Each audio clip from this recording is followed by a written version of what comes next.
Welcome to Got Fever 2025.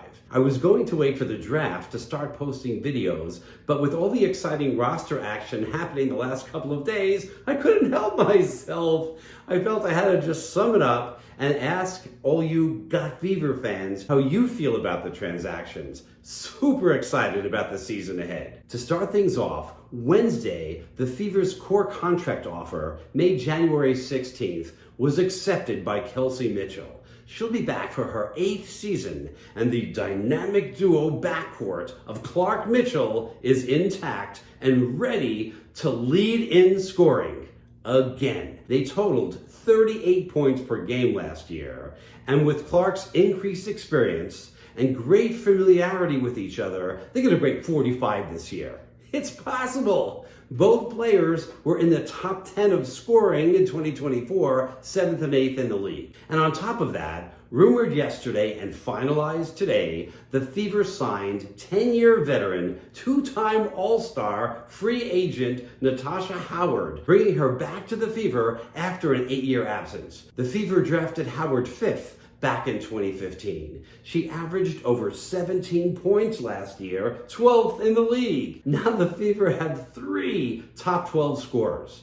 She also had almost 7 rebounds per game to go with Boston's 9 per game. Wow, great strength on the boards. And to top it off, she was all defensive team in 2018 and 2019, winning the Defensive Player of the Year award in 2019. That's one heck of a starting 4. And while some fans thought Nalissa Smith might get her starting role back with the Golden State Valkyries expansion team drafting Fagbenley 2 months ago, Howard's signing would have put Smith back on the bench, which she was already complaining about. So yesterday, the Fever completed a trade that gives Smith a chance to reignite her career and also gives Hull a run for her money at the 5th spot, completing a 3-team trade, sending Nalissa Smith and the Fever's 8th draft pick for Phoenix's Sophie Cunningham and a probably worthless 19th pick. Phoenix drafted Cunningham out of Missouri with the 13th pick back in 2019.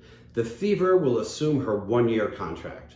I read some reports that she's likely to start over Hull, but I don't think so. We'll see. Sophie's got generally better stats, but we all know the chemistry between Lexi and Caitlin, not to mention her intense defense, now combined with Howard and shooting threes at almost 50%. With the 4 other starters averaging 70 points last year, Lexi should see a lot of open shots from the arc. Of course, Cunningham is no slouch from downtown.